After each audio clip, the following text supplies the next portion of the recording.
नमस्कार, मैं रवीश कुमार। रफाल लड़ाकू विमान का विवाद फिर से लौट आया है। आपको याद होगा कि पिछले साल जब रफाल विमान आने वाला था, तब गोदी मीडिया के चैनलों ने इस विमान की तस्वीरों से स्क्रीन को भर दिया था। रफाल विमान की खूबियों पर जोर जोर से चर्चा होने लगी और उन लोगों को चिढ़ाया जाने लगा जो रफाल के सौदे को लेकर आरोप लगाया करते थे कि इस डील के जरिए अनिल अंबानी की कंपनी को फायदा पहुंचाने की कोशिश हुई है। चैनलों पर रफाल को लेकर चमकदार हेडिंग लगाई जाने लगी, ऐसे जैसे गुलाब जल लेकर बारात के स्वागत में एंकर दरवाजे पर खड़े हों। मीडिया पार्ट के यान फिलिपिन ने अपनी रिपोर्ट में दावा किया है कि फ्रांस के एंटी करप्शन अथॉरिटी ने रफाल बनाने वाली कंपनी की ऑडिट के दौरान कुछ गड़बड़ियां पाई हैं। वेबसाइट इस जांच से संबंधित दस्तावेज प्रकाशित करने की बात कर रहा है, जो अभी तक सामने नहीं आए।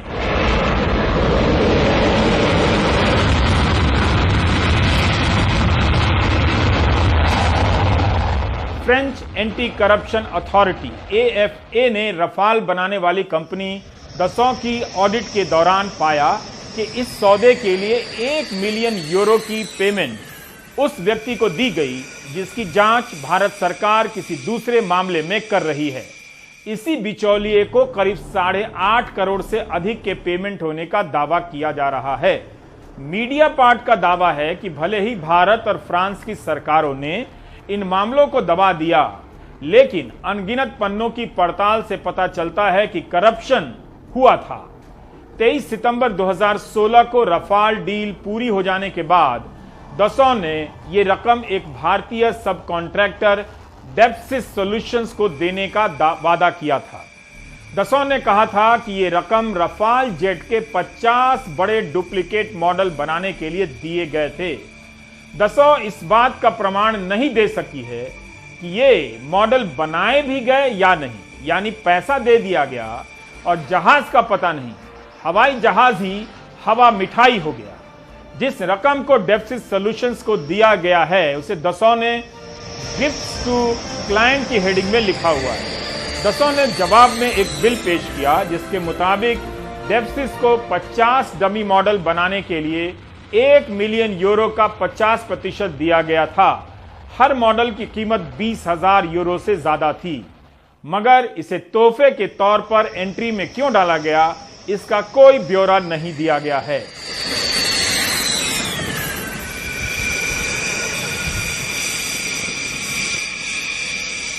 भारत के जिस बिचौलिए को पेमेंट देने की बात हो रही है उसका नाम मीडिया पार्ट की रिपोर्ट में नहीं है, लेकिन कंपनी का नाम है। तो इस सिलसिले में स्क्रोल की रिपोर्ट है कि डेप्सिस सॉल्यूशन के मालिक सुषेण गुप्ता को मार्च 2019 में ईडी ने मनी लॉन्ड्रिंग के मामले में गिरफ्तार किया था, अगुस्टा वेस्टलैंड के केस में। बाद में उन्हें जमानत मिल गई। इसे लेकर कांग्रेस फिर से हमलावर हो गई है। 2019 के चुनाव में रफाल सौदे में दलाली का मुद्दा खूब उठा था। कांग्रेस के रणदीप सुरजेवाला ने कहा है कि 60,000 करोड़ के रक्षा घोटाले की कलई फिर से खुल गई है। क्या प्रधानमंत्री अब जवाब देंगे? प्रधानमंत्री जी तो कहते थे ये गवर्नमेंट टू गवर्नमेंट कॉन्ट्रैक्ट है, तो गवर्नमेंट टू गवर्नमेंट कॉन्ट्रैक्ट में कमीशन खोरी और बिचौलिए कैसे हो सकते हैं? और भारत में स्टेटेड पॉलिसी है, no middleman, no commission in defence deals. और अगर कोई ऐसा करेगा तो उस पर कार्रवाई होगी, कंपनी का कॉन्ट्रैक्ट कैंसिल होगा, कंपनी ब्लैकलिस्ट होगी। क्या अब देश के सबसे बड़े रक्षा सौदे में कमीशनखोरी और बिचौलियों की मौजूदगी और रिश्वतखोरी के इल्जामात की पूरी निष्पक्ष जांच नहीं होनी चाहिए? और आखिरी सवाल, क्या प्रधानमंत्री अब देश को जवाब देंगे? यशवंत सिन्हा, अरुण शौरी और प्रशांत भूषण ने सुप्रीम कोर्ट में याचिका दायर की थी कि कोर्ट अपनी निगरानी में जांच कराए। कोर्ट ने याचिका खारिज कर दी। यशवंत सिन्हा अब तृणमूल कांग्रेस में चले गए हैं। यशवंत सिन्हा ने भी कहा है कि सच्चाई आखिर बाहर आ ही गई। न खाऊंगा न खाने दूंगा, यही कहा था मोदी जी ने। और अब रफाल सौदे में जो तथ्य फ्रांस से निकल कर आ रहे हैं उससे साफ जाहिर है कि ठीक इस नारे के विपरीत खाया भी और खिलाया भी। अब फ्रांस से मीडिया पार्ट करके जो एक बहुत प्रतिष्ठित वहाँ की संस्था है, मीडिया हाउस है, उसने जो तथ्यों का खुलासा किया है उससे साफ जाहिर है कि नंबर 1, रफाल सौदे में एक इंडियन एजेंट था जो हमारे कानून के विपरीत है। नंबर 2, उस एजेंट को पैसे खिलाए गए, और जाहिर है कि एजेंट के पास पैसा जब आता है तो उसी के थ्रू सब लोगों के बीच में बांटा जाता है। मीडिया पार्ट ने यह भी कहा है कि ये तो पहला अंश है, पहला भाग है खुलासे का, वो 2 और खुलासे करने वाले हैं और तीसरा खुलासा सबसे ज़्यादा गंभीर होगा। इसलिए आज मैं इस बात की फिर मांग करता हूँ कि इस पूरे मामले की सुप्रीम कोर्ट की निगरानी में सीबीआई जांच कराई जाए, जिसमें दूध का दूध और पानी का पानी हो सके। अक्टूबर 2018 में सुप्रीम कोर्ट ने सरकार से कहा था कि 36 रफाल लड़ाकू विमानों के कीमतों की जानकारी बंद लिफाफे में दे। कोर्ट ने कहा था कि गुप्त संवेदनशील जानकारियां बाहर नहीं की जाएंगी। तब के चीफ जस्टिस और आज के राज्यसभा सदस्य रंजन गोगोई की बेंच इस मामले को सुन रही थी। सरकार ने पहले कहा था कि वह कीमतों की जानकारी नहीं देगी, लेकिन बाद में कोर्ट को बंद लिफाफे में यह जानकारी देने के लिए तैयार हो गई। कोर्ट ने सुना और इसके बाद याचिका खारिज कर दी। सीबीआई डायरेक्टर को एक डिटेल्ड कंप्लेंट दी थी कि भाई इसमें इन्वेस्टिगेशन करिए, एफआईआर रजिस्टर करिए। उस समय जब आलोक वर्मा उस फाइल को देख रहे थे सीबीआई के डायरेक्टर, उसी समय रातों रात उनको निकाल दिया गया और रातों रात एक नए डायरेक्टर को बना दिया गया। उसके बाद आलोक वर्मा को सीबीआई में वापस आने नहीं दिया गया। हम लोगों ने सुप्रीम कोर्ट में दलील दी कि भाई इसका इन्वेस्टिगेशन होना चाहिए, एक इंडिपेंडेंट इन्वेस्टिगेशन होना चाहिए, लेकिन सुप्रीम कोर्ट में जस्टिस रंजन गोगोई की खंडपीठ ने उसको ये कहकर खारिज कर दिया कि सरकार ने हमको सील्ड कवर में इंफॉर्मेशन दी है कि सीएजी ने इसका ऑडिट कर लिया है और सीएजी ने इसमें कोई गड़बड़ी नहीं पाई।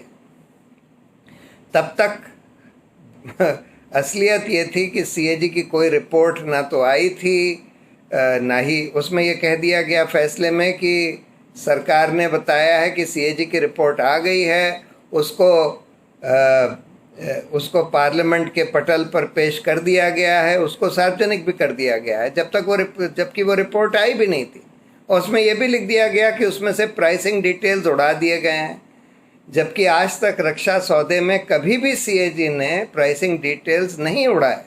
लेकिन इसमें यह कह दिया गया, बाद में ये सब झूठ निकला, लेकिन बाद में सीएजी की रिपोर्ट असल में आई, उसके बाद आई, और उसमें से भी प्राइसिंग डिटेल्स हटा दिए गए। यानी कि सरकार को पहले से ही पता था कि इसमें उड़ा दिए जाएंगे। जाहिर है अब सरकार को भी प्रतिक्रिया देनी थी। मीडिया पार्ट की रिपोर्ट के बाद कि रफाल सौदे में 8 करोड़ की दलाली दी गई है, केंद्रीय मंत्री रविशंकर प्रसाद ने प्रेस कॉन्फ्रेंस की, सुप्रीम कोर्ट के फैसले का हवाला दिया। सवाल है, और कानून मंत्री जानते हैं, कि क्या सुप्रीम कोर्ट के सामने वे दस्तावेज थे जिसके बारे में मीडिया पार्ट की रिपोर्ट में इस बार दावा किया गया है? अगर नए साक्ष्य भी आएंगे तब भी क्या जांच नहीं होगी, क्योंकि सुप्रीम कोर्ट ने फैसला दिया है। कांग्रेस पार्टी फिर राफेल की बात कर रही है। सुप्रीम कोर्ट में तो हार गए, सीएजी ने भी फिर उसको रिजेक्ट कर दिया। राहुल गांधी जी होमवर्क नहीं करते हैं, तो लगता है कि उनके प्रवक्तागण और बाकी लोग भी होमवर्क नहीं करते हैं।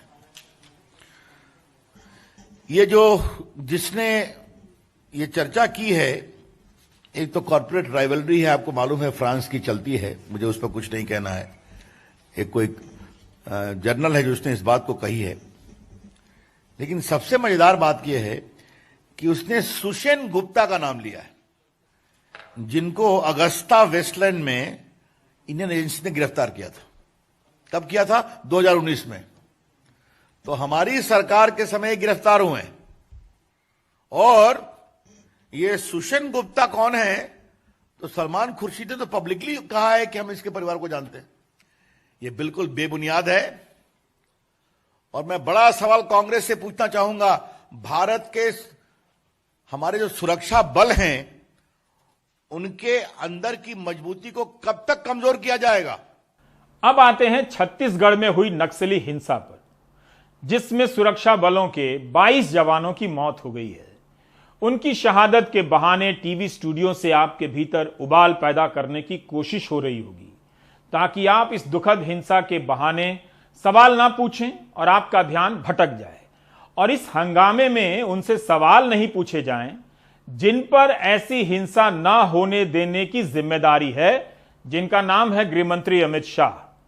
शिवराज पाटिल के बाद से अब किसी भी घटना के लिए गृहमंत्री जिम्मेदार नहीं होते हैं। यह किसी भी गृहमंत्री के लिए काफी अच्छी बात है। गोदी मीडिया ने सरकार से प्रश्न करने वालों के लिए एक शब्द गढ़ा, अर्बन नक्सल। गृह मंत्रालय इस शब्द का आधिकारिक इस्तेमाल नहीं करता है, लेकिन गृह मंत्री से लेकर प्रधानमंत्री तक इसका इस्तेमाल चुनावी रैलियों में करते हैं। तृणमूल कांग्रेस के राज्यसभा सांसद शांता चेत्री के पूछे गए सवाल के जवाब में केंद्रीय गृह राज्य मंत्री ने कहा था सदन में कि गृह मंत्रालय अर्बन नक्सल शब्द का इस्तेमाल नहीं करता है।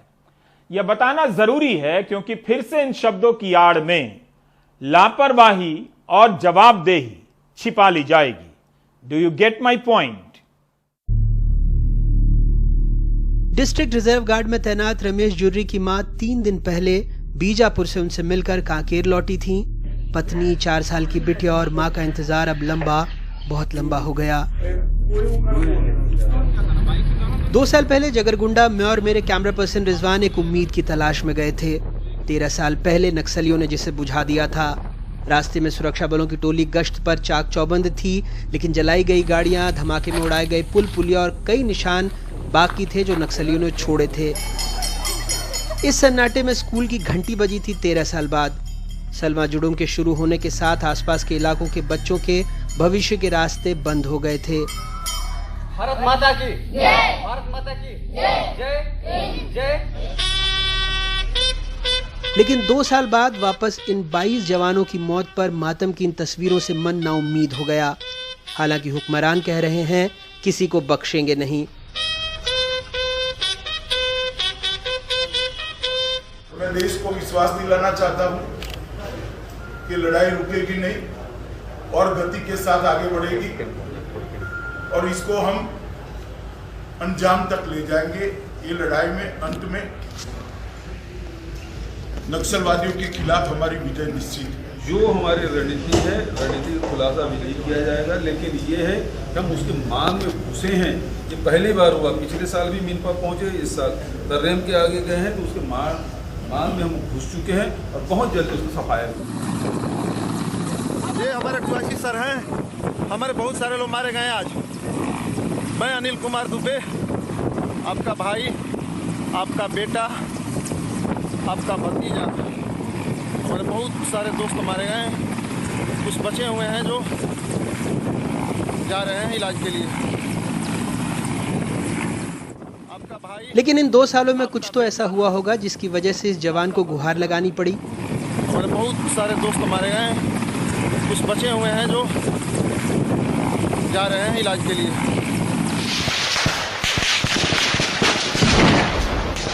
दरअसल जगरगुंडा अगर नक्सलियों की राजधानी थी तो जोनागुड़ा जहां मुठभेड़ हुई वो इन गुरिल्लाओं की युद्ध भूमि। इनपुट मिला था कि यहाँ PGLA का कमांडर मांडवी इंदुमल यानी हिडमा छिपा है। सूचना बड़ी थी, अहम भी। 2010 के बाद से हर बड़ी वारदात का मास्टरमाइंड, जिसकी बटालियन में 800 से ज्यादा नक्सली हैं, लाखों का इनामी जो छत्तीसगढ़, आंध्र प्रदेश और तेलंगाना में छिपता रहता है, उसे पकड़ने के लिए 2000 जवानों की टीम अलग अलग इलाकों से जंगल के अंदर घुस रही थी। नक्सलियों को शायद जवानों के आने का अंदाजा था, इसलिए शुरुआत में उन्होंने जवानों को अंदर तक आने दिया। सूत्रों के मुताबिक हिडमा की बटालियन ने जवानों को यू शेप के चक्रव्यूह में फांस दिया, यानी आगे बढ़ने का रास्ता बंद। 2 तरफ से पहाड़ी पर नक्सली थे और पीछे भी, और इसके बाद उन्होंने सुरक्षा कर्मियों को 3 तरफ से घेर कर ताबड़तोड़ फायरिंग शुरू कर दी। जवानों ने जोनागुड़ा से लगे गांव की ओर पोजीशन के लिए वहां जाने की कोशिश की, लेकिन नक्सलियों ने वहां भी उनका पीछा कर फायरिंग की। नक्सली हमला कर हथियार सामान लूटते गए और पीछे जंगलों में भाग गए। ऐसा जानकारी में आ रहा है कि वेपन उनके द्वारा रॉकेट लॉन्चर भी यूज़ किया गया है और हैंड ग्रेनेड भी यूज़ किए गए हैं। और जो गन शॉट इंजरीज भी काफ़ी हैं। सरकार का कहना है कि हमले में नक्सलियों को भी बहुत नुकसान हुआ है। वो ट्रैक्टरों में भरकर अपने साथियों के शव को ले गए हैं। नक्सलियों को भी भारी नुकसान हुआ है। जो हमको जो सूचना मिली है वो 4 ट्रैक्टर में घायल और उसके डेड बॉडी को ले जाने के लिए 4 ट्रैक्टरों का प्रयोग किया। मतलब समझ सकते हैं कितने बड़े तादाद में नक्सलियों को नुकसान हुआ है। हालांकि कोई ये नहीं मान रहा कि इंटेलिजेंस में कोई चूक हुई है। कांग्रेस नेता राहुल गांधी ने भी ट्वीट किया है, कहा है 1 और 1 के अनुपात में मौत का मतलब है पूरा ऑपरेशन गलत और अक्षम था, लेकिन सुरक्षा बलों को लगता है नक्सलियों के पास पूरी जानकारी थी। 400 के आसपास में थे। जो बाकी पार्टियां पीछे लगी हुई थी, हमसे दूर दूर थी। हम लोग जो थे वो करीब 400 के आसपास में थे। और जब हम लोग पता है ना कि उनको सारी खबर हमारी सारी खबर मिल रही थी उनको हर तरीके से। जो उनकी सिविल टीम जो रेकी करती है, जो गांव वाले थे या जो महिलाएं थी, वो सारी हमारी जहाँ भी जो भी लोकेशंस थी वो सब अपने तरीके से रिवील कर रहे थे जो है।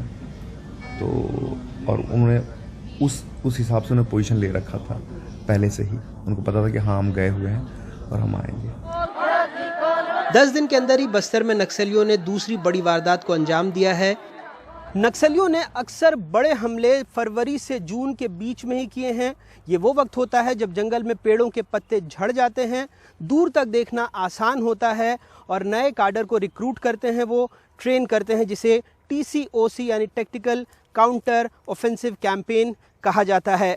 अब हमें ये नहीं पता कि चूक हुई नहीं हुई, SOP का पालन हुआ नहीं हुआ, जवानों ने पहाड़ी रास्ता क्यों नहीं लिया, ये सब तो सवाल हैं जिसके जवाब बाद में मिलेंगे। लेकिन इतना तय है कि जो 22 नाम फहरिस्त में चले गए हैं वो अब कभी लौटकर नहीं आएंगे। बीजापुर से विकास, रायपुर से सुमेश और भोपाल से कैमरा पर्सन रिजवान खान के साथ अनुराग द्वारी, NDTV इंडिया। सोचिए, 3 तरफ से नक्सली सुरक्षा बलों को घेर लेते हैं। यह किसका फैसला था और किस स्तर पर रणनीति बनी थी? क्या गृह मंत्री को इसकी जानकारी थी? द हिंदू में विजेता सिंह की रिपोर्ट में गृह मंत्रालय के वरिष्ठ सुरक्षा सलाहकार के विजय कुमार का बयान छपा है। इस बयान को आप ध्यान से पढ़िए। पता ही नहीं चलेगा कि हमारी कोई रणनीति है। ऐसा लगेगा कि यह पता था कि माओवादी घात लगाकर बैठे हैं और हमारे सुरक्षा बलों को उनकी जाल में फंसने के लिए धकेल दिया गया। हिंदू में के विजय कुमार ने कहा है, और ये उन्हीं के शब्द हैं, कि 2 हफ्ते से माओवादी घात लगाकर बैठे थे। उनके बीच चूहा बिल्ली का खेल चल रहा था। माओवादी सिलेगर जागरगुंडा की सड़क के निर्माण को रोकना चाहते थे। एक रणनीति के तहत सुरक्षा बलों को हटा लिया गया था और नक्सलियों का इंतजार किया जा रहा था। विजय कुमार कहते हैं कि चूहा बिल्ली का खेल चल रहा था। इसका मतलब सब पता था कि क्या हो रहा है। 2 हफ्ते से जब यह चूहा बिल्ली का खेल चल रहा था तो रणनीति बनाने वाले लोग इतने शानदार क्यों निकले कि हमारे ही जवान जाकर फंस गए? हिडमा के छिपे होने की सूचना का आधार क्या था? क्या वो इतनी सही सूचना थी, सटीक सूचना थी कि हजारों जवानों को उसमें झोंक दिया गया? इसी इंटरव्यू में गृह मंत्रालय के सुरक्षा सलाहकार विजय कुमार हिंदू अखबार से कहते हैं कि हाल ही में दक्षिण बस्तर के लिए 5000 केंद्रीय बलों की मंजूरी दी गई है। 2 साल से यह प्रस्ताव अटका पड़ा था। छत्तीसगढ़ के मुख्यमंत्री बघेल और गृह मंत्री के हस्तक्षेप से मंजूरी मिली है। कितनी अच्छी बात है। विजय कुमार ही बता रहे हैं कि दक्षिण बस्तर के लिए 5000 केंद्रीय बल चाहिए और 2 साल से यह प्रस्ताव अटका हुआ था। क्या इन 2 साल में गृह मंत्री को पता ही नहीं चला कि धीरे धीरे काम हो रहा है? क्या यही हमारी तत्परता है, काम करने की रफ्तार है? पिछले साल फरवरी में लोकसभा में गृह राज्य मंत्री ने एक सवाल के जवाब में कहा था कि 2017 में माओवादी हिंसा की 908 घटनाएं हुई, जिनमें सुरक्षा बलों के 75 जवान मारे गए। 2018 में माओवादी हिंसा की 833 घटनाएं हुई, जिनमें सुरक्षा बलों के 67 जवान मारे गए। 2019 में माओवादी हिंसा की 677 घटनाएं हुई, सुरक्षा बलों के 52 जवान मारे गए। कई बार केवल संख्या से साबित नहीं होता कि नक्सली हिंसा को काबू करने में कामयाबी मिल रही है या गिरावट आ रही है। हिंसा की 900 घटनाएं भी कम नहीं है और 677 घटनाएं भी कम नहीं है। आप इस मंजर को कैसे बयां करेंगे कि हजारों सुरक्षा बलों को नक्सली तीन तरफ से घेर लेते हैं, ऊंची पहाड़ी पर तैनात हैं और गोली चलाते हैं और उनके हथियार लूट ले जाते हैं और मार देते हैं? क्या आप कह सकेंगे कि नक्सली कहीं से भी कमजोर हुए हैं? 3 फरवरी 2020 की एक रिपोर्ट है जो इंडियन एक्सप्रेस में छपी है। रिपोर्टर श्रीनाथ राव ने लिखा है कि महाराष्ट्र में भले ही राज्य में नक्सली हमले में कमी आई है, लेकिन निजी संपत्तियों को नुकसान पहुंचाने के मामले में तेजी आई है। इस फर्क को समझिए। गढ़चिरौली, गोंदिया, चंद्रपुर में पिछले 3 साल में नक्सलियों ने काफी नुकसान पहुंचाया है। 2017 में 20 लाख की संपत्ति को नुकसान पहुंचाया गया, जबकि 2019 में यह राशि 8 करोड़ 90 लाख की हो गई। महाराष्ट्र पुलिस के ये आंकड़े हैं। पूर्वोत्तर में मिलिटेंट, मध्य भारत में नक्सल या माओवादी और जम्मू कश्मीर में आतंकवादी, इन 3 शब्दों का अलग अलग इस्तेमाल होता है। कई बार तीनों के लिए एक ही शब्द का इस्तेमाल होता है। लेकिन हम आपको असम ले चलेंगे ताकि पता चले कि कैसे चुनावी वोट के लिए एक शब्द का इस्तेमाल करने से बचा जाता है। जहां प्रधानमंत्री उन लोगों से मुख्य धारा में लौट आने की अपील कर रहे हैं जिन्होंने बंदूकें उठा ली और जंगलों में चले गए। असम के चुनावों से संबंधित खबरों में आपने देखा होगा कि प्रधानमंत्री मोदी वहां की सभाओं में हिंसा के रास्ते पर गए नौजवानों से मुख्य धारा में लौट आने की अपील कर रहे हैं।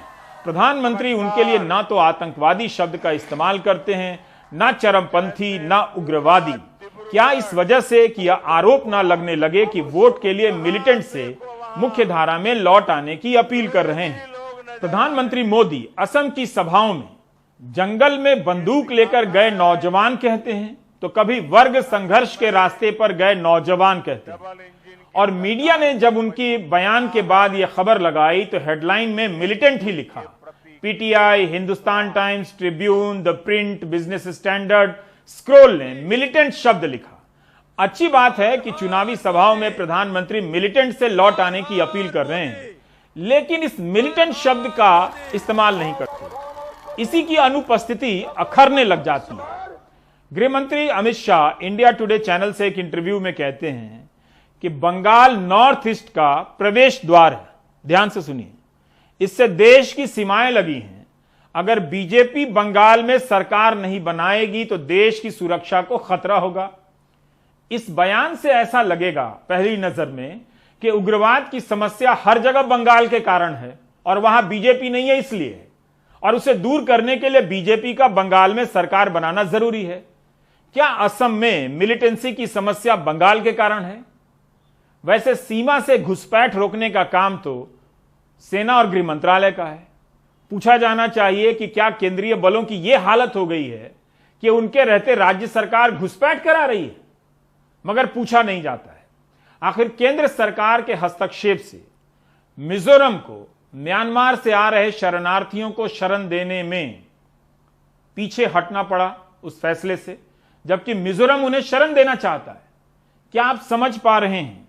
सुनिए प्रधानमंत्री के इस भाषण को। इसी 3 अप्रैल का भाषण है जिसका जिक्र हम कर रहे हैं।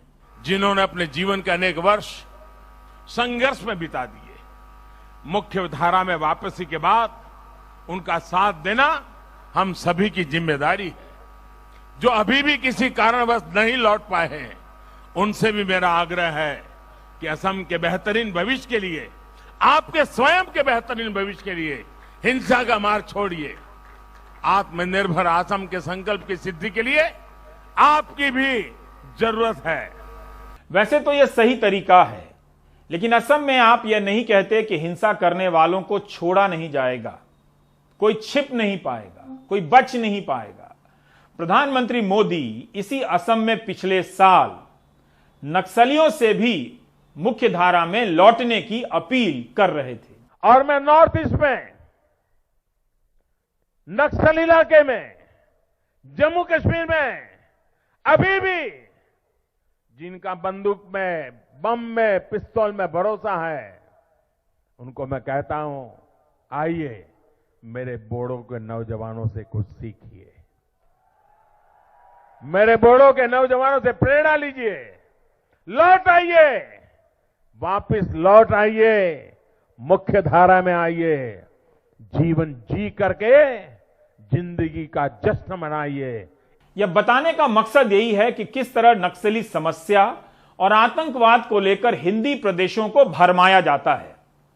जम्मू कश्मीर के आतंकवाद को आतंकवाद से ज्यादा अल्पसंख्यक समुदाय के खिलाफ बहुसंख्यक समुदायों को भड़काने और उनका ध्रुवीकरण करने के लिए किया जाता है। उसी तरह नक्सल के नाम पर अर्बन नक्सल का इस्तेमाल आपके दिल में बुद्धिजीवियों के प्रति नफरत भरने के लिए किया जाता है।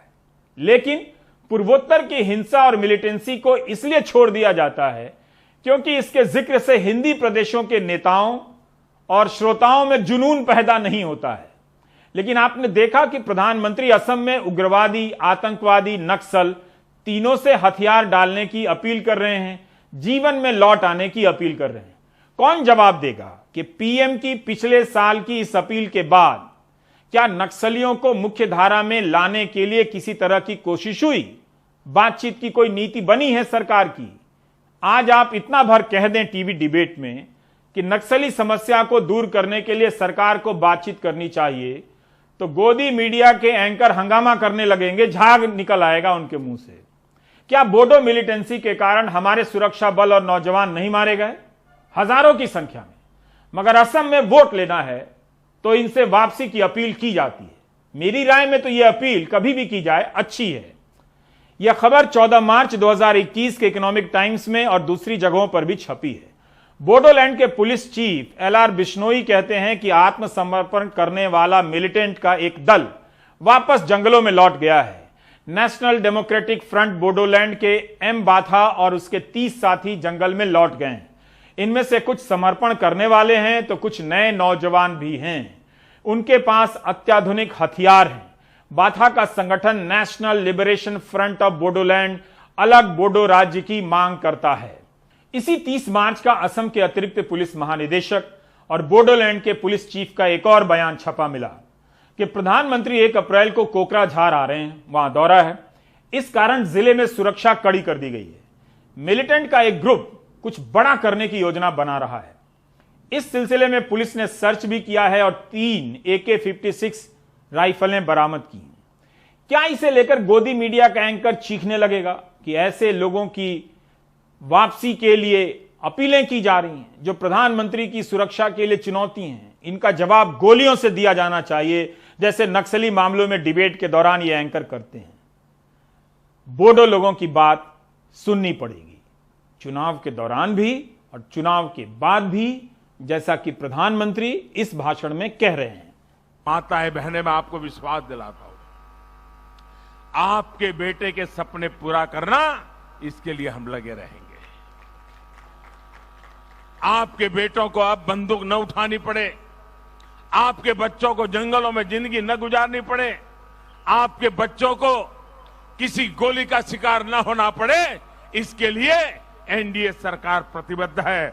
आपके आशीर्वाद की ताकत से ये होके रहने वाला है। माताएं बहनें, इस तरह के बयान में वैसे कोई बुराई नहीं है, लेकिन हिंसा को दूर करने के तमाम रास्तों में बातचीत और समर्पण का रास्ता जब भी टीवी के डिबेट में पहुंचता है, खासकर हिंदी प्रदेशों के दर्शकों के बीच, उसका रूप कुछ और दे दिया जाता है। नक्सली हिंसा हो या पूर्वोत्तर की उग्रवादी हिंसा या जम्मू कश्मीर का आतंकवाद, इसके नाम पर अलग अलग तरीके से चुनावी शोर पैदा किए जाते हैं। नोटबंदी जैसे बोगस फैसले से इनके खात्मे का ऐलान कर दिया गया था, आपको याद है, मगर कुछ भी खत्म नहीं हुआ है। बाकी ब्रेक के बाद।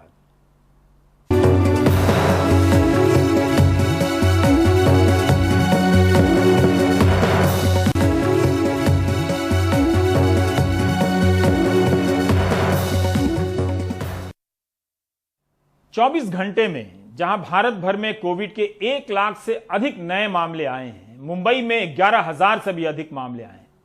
मुंबई में तो रक्त की कमी हो गई है। टीकाकरण और गर्मी के कारण डोनेशन कैंप में महज 20-50 खून की बोतलें ही जुट पा रही हैं। पहले यह संख्या हजारों में हो जाया करती थी। खून की तलाश में मरीज अब रक्तदान शिविरों में पहुंचने लगे हैं कि वहां ब्लड है या नहीं। पूजा भारद्वाज की रिपोर्ट।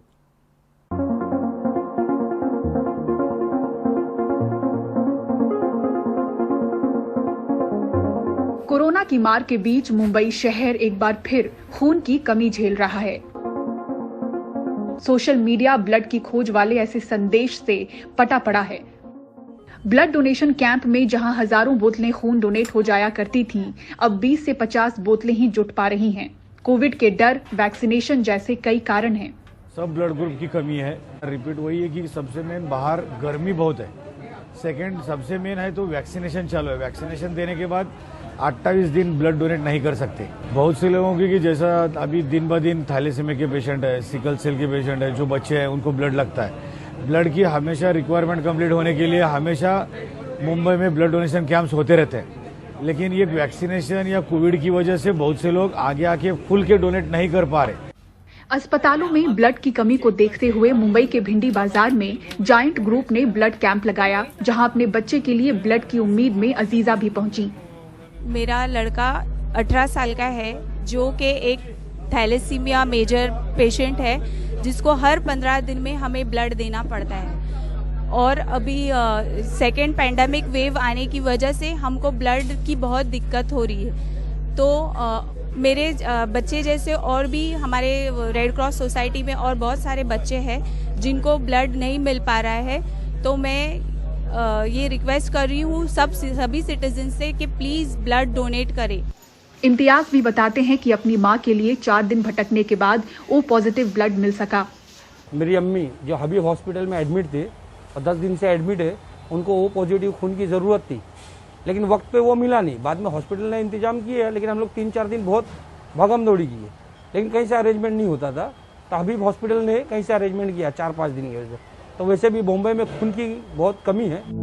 महाराष्ट्र के स्वास्थ्य मंत्री की अपील के अलावा महाराष्ट्र सरकार में मंत्री जितेंद्र आव्हाड ने भी हाल में ही रक्तदान कर लोगों से सोशल मीडिया पर ब्लड डोनेट करने के लिए गुजारिश की है। बढ़ते मामलों के साथ अब बीते साल की तकलीफें भी लौटने लगी हैं। मुंबई से पूजा भारद्वाज की रिपोर्ट, एनडीटीवी इंडिया के लिए।